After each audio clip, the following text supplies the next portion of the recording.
Every investment comes with risk, but not all risks are created equal. Let's map those out. Most people don't think about where their investments sit on this risk-reward scale, even though we've spoken about it and you've probably heard it come up in conversations. Whether it's shares, property, cash, whatever it is, understanding where they sit is the key to building a portfolio that works for you and that is aligned with your goals. So how do they all compare? Let's dive into the risk-reward. So in the bottom left-hand corner of this, we have the lowest risk, but also the lowest reward. Something we're all very, very familiar with, and it is cash in our bank accounts.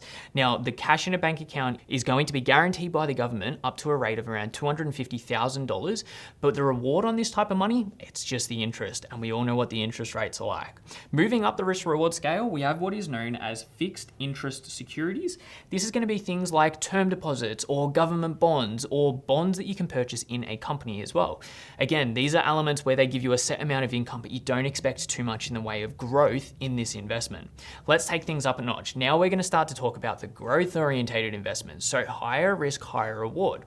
The first one on here is property. Now, Australians, we love property. Bricks and mortar, it's something everyone is familiar with. It is a higher risk, and typically over the longer term, it has generated a higher return than your cash in the bank account. Up from property, we have Australian shares. Now, Australian shares is where you buy a piece of a company, so a company in Australia. When you buy a share of this company, that means that you own a part of it. The company distributes profits, you get some of those profits. If it increases in value, so does the value of your share. On the flip side, if it reduces in value, well, I'm sure you can figure out what happens in that instance.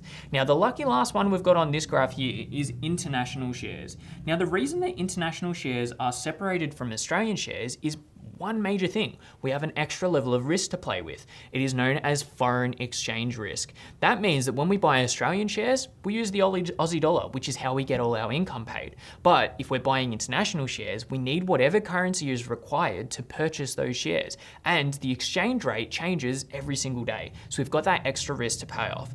Now, we don't even have room for this on the chart, but there are other exotic type investments or sexy investments like cryptocurrency or something like that, where the risk reward can be off the chart. But irrespective, take a look at this. Take a look at your superannuation. How is that invested? How do those investments sit on this risk reward scale?